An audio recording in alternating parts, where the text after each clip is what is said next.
B Nagendra ಅವರನ್ನು ಸಚಿವ ಸಂಪುಟದಿಂದ ಕೈಬಿಡಬೇಕು. ಸಿಕಲ ಆನಂದಗೌಡ. ಒಳ್ಳೆ ಮಾತಿಂದ ಹೇಳ್ತಾ ಇದ್ದೀವಿ. ನೀವೇನಾದರೂ ಈ ಭ್ರಷ್ಟ ಬಿ ನಾಗೇಂದ್ರ ಅವರನ್ನ ಈ ಕೂಡಲೇ ಸಂಪುಟದಿಂದ ಕೈ ಬಿಡಲೇಬೇಕು. ಈ ಬಿಡಲಿಲ್ಲ ಅಂತ ಹೇಳಿದ್ರೆ ಈಗಾಗಲೇ ನಾವು ನಿಶ್ಚಯವನ್ನು ಮಾಡಿದ್ದೀವಿ. ನಮ್ಮ ಚಿಕ್ಕಬಳ್ಳಾಪುರ ಜಿಲ್ಲೆಯಲ್ಲಿ ನಮ್ಮ ಜಿಲ್ಲಾಧ್ಯಕ್ಷರು ಹಾಗೂ ನಮ್ಮ ನಾಯಕರು ಆಗಿರ್ತಕ್ಕಂತಹ ಸಿಕಲ್ ರಾಮಚಂದ್ರೇಗೌಡರ ಒಂದು ಅಧ್ಯಕ್ಷತೆಯಲ್ಲಿ ಹಾಗೂ ನಮ್ಮ ಮುಖಂಡರಾಗಿರ್ತಕ್ಕಂತಹ ಸಂಸದರು ಆಗಿರ್ತಕ್ಕಂತಹ ಕೆ ಸುಧಾಕರಣ್ಣವರ ಒಂದು ನೇತೃತ್ವದಲ್ಲಿ ನಾಳೆಯಿಂದನೇ ನಾವು ಜಿಲ್ಲಾ ಕಚೇರಿ ಮುಂದ್ಗಡೆ ಅನಿರ್ದಿಷ್ಟಾವಧಿ ಕಾಲ ಧರಣಿ ಮತ್ತು ಪ್ರತಿಭಟನೆಯನ್ನು ಮಾಡಲಿಕ್ಕೆ ಈಗಾಗಲೇ ನಿಶ್ಚಯವನ್ನು ಮಾಡಿದ್ದೀವಿ. ನಾವು ಅಲ್ಲಿ ಬಂದು ಕೂತ್ಕೋತೀವಿ. ನೀವು ಈ ಭ್ರಷ್ಟರನ್ನ ಯಾವತ್ತರವರೆಗೂ ಕೈ ಬಿಡೋದು ಅವತ್ತಿನವರೆಗೂ ನಮ್ಮ ಈ ಪ್ರತಿಭಟನೆಯನ್ನು ಮುಂದುವರಿತದೆ. ವಾಲ್ಮೀಕಿ ಅಭಿವೃದ್ಧಿ ನಿಗಮದ ಹಣದ ಅಕ್ರಮ ಪ್ರಕರಣಕ್ಕೆ ಸಂಬಂಧಿಸಿದಂತೆ ಆರೋಪಗಳನ್ನು ಎದುರಿಸುತ್ತಿರುವ ಬಿ ನಾಗೇಂದ್ರ ಅವರನ್ನು ಸಚಿವ ಸಂಪುಟಕ್ಕೆ ಸೇರ್ಪಡೆ ಮಾಡಿರುವುದು ಖಂಡನೀಯ. ಅವರನ್ನು ಕೂಡಲೇ ಸಂಪುಟದಿಂದ ಕೈಬಿಡಬೇಕೆಂದು ಬಿಜೆಪಿ ಗ್ರಾಮಾಂತರ ಮಂಡಲ ಅಧ್ಯಕ್ಷ ಸಿಕಲ್ ಆನಂದಗೌಡ ಸರ್ಕಾರವನ್ನು ಒತ್ತಾಯಿಸಿದರು. ಶಿಡ್ಲಘಟ್ಟ ನಗರದ ಬಿಜೆಪಿ ಸೇವಾ ಸೌಧ ಕಚೇರಿಯಲ್ಲಿ ಮಾಧ್ಯಮದವರೊಂದಿಗೆ ಮಾತನಾಡಿದ ಅವರು, ಕಾಂಗ್ರೆಸ್ ಸರ್ಕಾರದ ಅವಧಿಯಲ್ಲಿ ಅಭಿವೃದ್ಧಿ ಕಾರ್ಯಗಳಿಗೆ ಸಮರ್ಪಕ ಆದ್ಯತೆ ನೀಡಲಾಗುತ್ತಿಲ್ಲ. ಗಂಭೀರ ಆರೋಪಗಳನ್ನು ಎದುರಿಸುತ್ತಿರುವಂತಹ ವ್ಯಕ್ತಿಯನ್ನು ಸಚಿವ ಸಂಪುಟಕ್ಕೆ ಸೇರ್ಪಡೆ ಮಾಡಿರುವುದು ಸರ್ಕಾರದ ನಿರ್ಧಾರದ ಬಗ್ಗೆ ಹಲವು ಪ್ರಶ್ನೆಗಳನ್ನು ಹುಟ್ಟುಹಾಕಿದೆ ಎಂದು ಟೀಕಿಸಿದರು. ವಾಲ್ಮೀಕಿ ಅಭಿವೃದ್ಧಿ ನಿಗಮಕ್ಕೆ ಸಂಬಂಧಿಸಿದ ಸುಮಾರು 187 ಕೋಟಿ ಹಣದ ಅಕ್ರಮದ ಆರೋಪದ ಕುರಿತು ತನಿಖೆಗಳು ನಡೆಯುತ್ತಿರುವ ಸಂದರ್ಭದಲ್ಲಿ ಬಿ ನಾಗೇಂದ್ರ ಅವರಿಗೆ ಸಚಿವ ಸ್ಥಾನ ನೀಡಿರುವುದು ಸರಿಯಲ್ಲ. ಅವರನ್ನು ಕೈಬಿಟ್ಟು ಅರ್ಹ ಹಾಗೂ ಅನುಭವಿ ಶಾಸಕರಿಗೆ ಅವಕಾಶ ನೀಡಬೇಕು ಎಂದು ಒತ್ತಾಯಿಸಿದರು.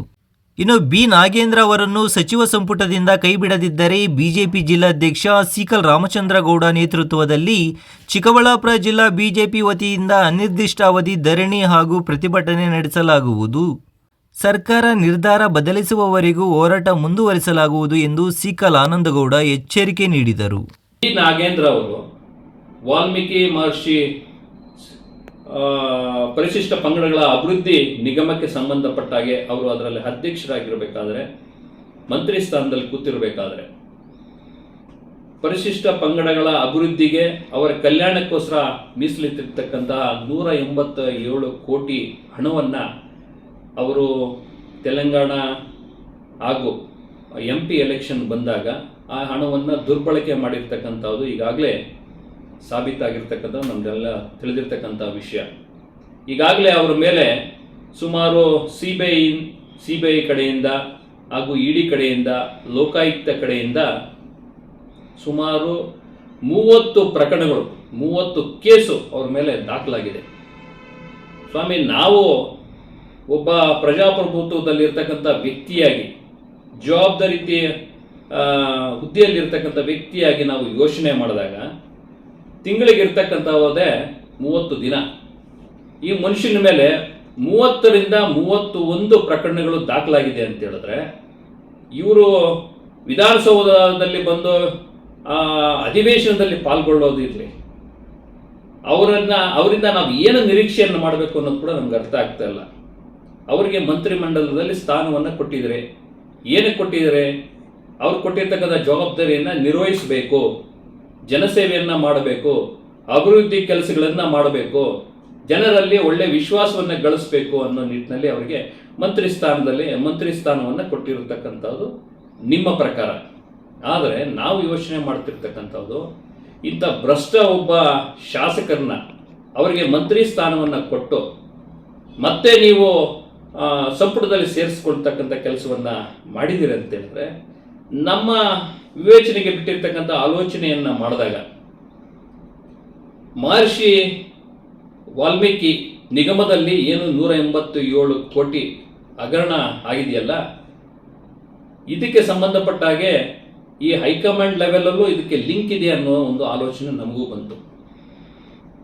ಅಂದರೆ ಬಿ ನಾಗೇಂದ್ರ ಅವರು ಹೈಕಮಾಂಡ್ನ ಬ್ಲ್ಯಾಕ್ ಮೇಲ್ ಮಾಡಿ ಎದುರಿಸಿ ನಿಮ್ಮ ಹತ್ರ ಮಂತ್ರಿ ಮಂಡಲದಲ್ಲಿ ಸೇರಿಸ್ತಕ್ಕಂಥ ಕೆಲಸವನ್ನು ಮಾಡಿದಿರಿ ಅನ್ನೋದು ನಮ್ಮ ಆಲೋಚನೆ. ಸ್ವಾಮಿ, 30 ತಿಂಗಳಲ್ಲಿ 30 ದಿನವೂ ಅವರು ಕೋರ್ಟ್ಗಳಲ್ಲಿ ಕೂತ್ಕೊಂಡಿದ್ರೆ, ಒಂದು ದಿನಾನೂ ಅವರು ಬಂದು ವಿಧಾನಸೌಧದಲ್ಲಾಗಲಿ ಇಲ್ಲ ಜನಸೇವೆಯನ್ನು ಮಾಡಲಿಕ್ಕೆ ಆಗೋದಿಲ್ಲ. ಇಂಥ ಭ್ರಷ್ಟರನ್ನ ತೆಗೆದು ನೀವು ಇವತ್ತಿನ ದಿವಸ ಈ ಮಂತ್ರಿಮಂಡಲದಲ್ಲಿ ಸೇರಿಸ್ತಕ್ಕಂಥ ಕೆಲಸವನ್ನು ಆಗಿದೆ. ಇದಕ್ಕೆ ಮತ್ತೆ ಏನಾದರೂ ನಾವು ಕಾಂಗ್ರೆಸ್ ಅವ್ರನ್ನ ಕೇಳಲಿಕ್ಕೆ ಹೋದಾಗ ಇದೀಗಾಗಲೇ ಕೋರ್ಟಲ್ಲಿ ವಿಚಾರಣೆಯಲ್ಲಿದೆ ಅನ್ನೋದನ್ನ ಹೇಳ್ತೇವೆ. ಸ್ವಾಮಿ, ವಿಚಾರಣೆಯಲ್ಲಿ ಇರಬೇಕಾದ್ರೆ, ಚಾಲ್ತಿಯಲ್ಲಿ ಇರಬೇಕಾದ್ರೆ ಅವ್ರಿಗೇನು ಕ್ಲೀನ್ ಶೀಟ್ ಕೂಡ ಕೊಟ್ಟಿಲ್ಲ. ಆ ಥರದ ಸಂದರ್ಭದಲ್ಲಿ ನೀವು ತೆಗೆದುಕೊಂಬಂದು ಇವತ್ತು ಅವ್ರನ್ನ ಮಂತ್ರಿ ಮಾಡಿದಿರಿ ಅಂತ ಹೇಳಿದ್ರೆ ನಿಮಗೆ ತುಂಬ ನಾಚಿಕೆಗೇಡಿನ ಸಂಗತಿ. ಅಂದರೆ ಭ್ರಷ್ಟ ಸರ್ಕಾರ, ಕಾಂಗ್ರೆಸ್ ಸರ್ಕಾರ ಅಂತ ಈಗಾಗಲೇ ನಿಮಗೆ ಹಣೆಪಟ್ಟಿ ಬಂದಾಗಿದೆ. ಅದರಲ್ಲಿ ಇದಕ್ಕೆ ನಿಮಗೆ ಬೋನಸ್ ಆಗಿ ಇಂಥ ಭ್ರಷ್ಟ ಮಂತ್ರಿಗಳನ್ನ ಇಟ್ಕೊಂಡಿದ್ದೀರಿ ಅನ್ನೋದು ನಮ್ಮ ಮನೋಭಾವ. ಏನೇ ಆಗಿರಲಿ, ನಿಮ್ಗಿರ್ತಕ್ಕಂಥ 1.5 ವರ್ಷ, ಈಗಾಗಲೇ 3.5 ವರ್ಷವನ್ನು ನೀವು ಹಾಳು ಮಾಡಿದ್ದೀರಿ.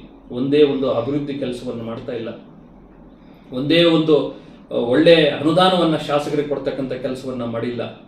ಕೇವಲ ನೀವು ಕೊಟ್ಟಿರ್ತಕ್ಕಂಥ ಬಿಟ್ಟಿ ಭಾಗ್ಯಗಳನ್ನು ಗುರಿಯಾಗಿಸ್ಕೊಂಡು ನಾವು ಉದ್ಧಾರ ಮಾಡಿದ್ದೀವಿ ಅಂತೇಳಿ ನಮ್ಮ ಕರ್ನಾಟಕದ ಆರ್ಥಿಕ ಪರಿಸ್ಥಿತಿಯನ್ನು ದುಸ್ಥಿತಿಗೆ ತರ್ತಕ್ಕಂಥ ಕೆಲಸವನ್ನು ಈ ಭ್ರಷ್ಟ ಕಾಂಗ್ರೆಸ್ ಸರ್ಕಾರ ಮಾಡಿದೆ. ಹಾಗಾಗಿ ನಮ್ಮ ಭಾರತೀಯ ಜನತಾ ಪಾರ್ಟಿ ಕಡೆಯಿಂದ ಈಗಾಗಲೇ ನಾವು ನಿಶ್ಚಯವನ್ನು ಮಾಡಿದ್ವಿ. ನೀವು ತಪ್ಪು ಮಾಡ್ತಾ ಇದ್ರೆ ನಾವು ನೋಡ್ಕೊಂಡು ಸುಮ್ಮನೆ ಕೂತ್ಕೊಳ್ಳೋಕೆ ಆಗೋದಿಲ್ಲ. ನೀವು ಏನೋ ಆ ಭ್ರಷ್ಟರನ್ನ ತೆಗೆದು ನೀವು ಸಂಪುಟದಲ್ಲಿ ಸೇರ್ಪಡೆ ಮಾಡ್ಕೊಂಡಿದ್ದೀರಿ, ಇಮ್ಮಿಡಿಯೇಟ್ ಆಗಿ ಅವ್ರನ್ನ ಕೈ ಬಿಡ್ತಕ್ಕಂಥ ಕೆಲಸವನ್ನು ಮಾಡಬೇಕು. ಇರ್ತಕ್ಕಂಥ ನಿಮ್ಮ ಶಾಸಕರಲ್ಲಿ ಇರ್ತಕ್ಕಂಥವ್ರನ್ನ ಆ ಸಂಪುಟದಲ್ಲಿ ಸೇರಿಸ್ತಕ್ಕಂಥ ಕೆಲಸವನ್ನು ಮಾಡಿ, ಇರ್ತಕ್ಕಂಥ ಸಮಯ ಏನಿದೆ ಅಟ್ಲೀಸ್ಟು ಅವರಿಗೆ ಜನಗಳ ಸೇವೆಯನ್ನು ಮಾಡ್ತಕ್ಕಂಥ ಕೆಲಸವನ್ನು ಮಾಡಬೇಕು ಅಂತೇಳಿ ಮುಖಾಂತರ ಆಗ್ರಹವನ್ನು ಮಾಡ್ತಾ ಇದ್ದೀರಿ.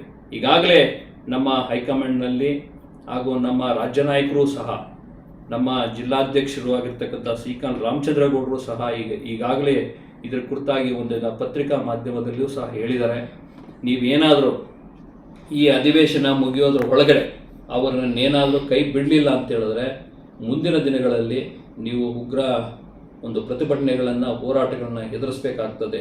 ಈಗಾಗಲೇ ರೈತ ಬಾಂಧವರಲ್ಲಿ ಮಳೆ ಬೆಳೆ ಇಲ್ಲದೆ ಬರಗಾಲ ಇದೆ. ಈ ಬರಗಾಲದಲ್ಲಿ ಈ ಪ್ರತಿಭಟನೆಗಳನ್ನು ಮಾಡಿ ಅವರ ಟೈಮ್ನೂ ಸಹ ನಾವು ವ್ಯರ್ಥ ಮಾಡಲಿಕ್ಕೆ ನಮ್ಗೆ ಇಷ್ಟ ಇಲ್ಲ. ಹಾಗಾಗಿ ಒಳ್ಳೆಯ ಮಾತಿಂದ ಹೇಳ್ತಾ ಇದ್ದೀವಿ, ನೀವೇನಾದರೂ ಈ ಭ್ರಷ್ಟ ಬಿ ನಾಗೇಂದ್ರ ಅವ್ರನ್ನ ಈ ಕೂಡಲೇ ಸಂಪುಟದಿಂದ ಕೈ ಬಿಡಲೇಬೇಕು. ಈ ಬಿಡಲಿಲ್ಲ ಅಂತ ಹೇಳಿದ್ರೆ ಈಗಾಗಲೇ ನಾವು ನಿಶ್ಚಯವನ್ನು ಮಾಡಿದ್ದೀವಿ. ನಮ್ಮ ಚಿಕ್ಕಬಳ್ಳಾಪುರ ಜಿಲ್ಲೆಯಲ್ಲಿ ನಮ್ಮ ಜಿಲ್ಲಾಧ್ಯಕ್ಷರು ಹಾಗೂ ನಮ್ಮ ನಾಯಕರು ಆಗಿರ್ತಕ್ಕಂತಹ ಶ್ರೀಕಾಂತ್ ರಾಮಚಂದ್ರಗೌಡರ ಒಂದು ಅಧ್ಯಕ್ಷತೆಯಲ್ಲಿ ಹಾಗೂ ನಮ್ಮ ಮುಖಂಡರಾಗಿರ್ತಕ್ಕಂತಹ ಸಂಸದರು ಆಗಿರ್ತಕ್ಕಂತಹ ಕೆ ಸುಧಾಕರಣ್ಣವರ ಒಂದು ನೇತೃತ್ವದಲ್ಲಿ ನಾಳೆಯಿಂದನೇ ನಾವು ಜಿಲ್ಲಾ ಕಚೇರಿ ಮುಂದ್ಗಡೆ ಅನಿರ್ದಿಷ್ಟಾವಧಿ ಕಾಲ ಧರಣಿ ಮತ್ತು ಪ್ರತಿಭಟನೆಯನ್ನು ಮಾಡಲಿಕ್ಕೆ ಈಗಾಗಲೇ ನಿಶ್ಚಯವನ್ನು ಮಾಡಿದ್ದೀವಿ. ನಾವು ಅಲ್ಲಿ ಬಂದು ಕೂತ್ಕೋತೀವಿ. ನೀವು ಈ ಭ್ರಷ್ಟರನ್ನ ಯಾವತ್ತವರೆಗೂ ಕೈ ಬಿಡೋದು ಅವತ್ತಿನವರೆಗೂ ನಮ್ಮ ಈ ಪ್ರತಿಭಟನೆಯನ್ನು ಮುಂದುವರಿತದೆ. ಜನಸಾಮಾನ್ಯರು ನೋಡ್ತಾ ಇದ್ದಾರೆ. ನೀವೇನಾದರೂ ಮೊಂಡಾಟಕ್ಕೆ ಆಡಿ ಈಗೇನಾದರೂ ಏನು ಮಾಡ್ತಾರೋ ನೋಡೋಣ ಅನ್ನೋ ಒಂದು ಹಠಕ್ಕೆ ಏನಾದರೂ ಬಿದ್ದರೆ ಖಂಡಿತವಾಗೂ ಇದರ ಪ್ರತಿಫಲವನ್ನು ನೀವು ಅನುಭವಿಸಬೇಕಾಗ್ತದೆ. ಈ ಕೂಡಲೇ ಆಗ್ರಹವನ್ನು ಮಾಡ್ತಾ ಇದ್ದೀವಿ. ಮಾನ್ಯ ಮುಖ್ಯಮಂತ್ರಿಗಳೇ, ಡಿ ಕೆ ಶಿವಕುಮಾರಣ್ಣವರೇ, ನೀವು ಅನುಭವಸ್ಥರಿದ್ದೀರಿ, ನಿಮ್ಮ ಮೇಲೂ ಕೇಸುಗಳಿದ್ದಾವೆ, ನಮಗೆ ಗೊತ್ತಿಲ್ಲ, ಅದನ್ನು ಮುಂದಿನ ದಿನಗಳಲ್ಲಿ ನೀವು ಫೇಸ್ ಮಾಡ್ತೀರಿ. ಆದರೆ ಈಗ ಇಮ್ಮಿಡಿಯೇಟ್ ಆಗಿ ಒಂದು ಮಹರ್ಷಿ ವಾಲ್ಮೀಕಿ ನಿಗಮಕ್ಕೆ ಸಂಬಂಧಪಟ್ಟ ಹಣವನ್ನು ದೋಚಿರ್ತಕ್ಕಂಥ ಈ ಭ್ರಷ್ಟ ನಾಗೇಂದ್ರನ ಇಮ್ಮಿಡಿಯೇಟ್ ಆಗಿ ಸಂಪುಟದಿಂದ ಕೈ ಬಿಡಬೇಕು ಅಂತೇಳಿ ಈ ಮುಖಾಂತರ ಆಗ್ರಹವನ್ನು ಮಾಡ್ತಾ ಇದ್ದೀವಿ.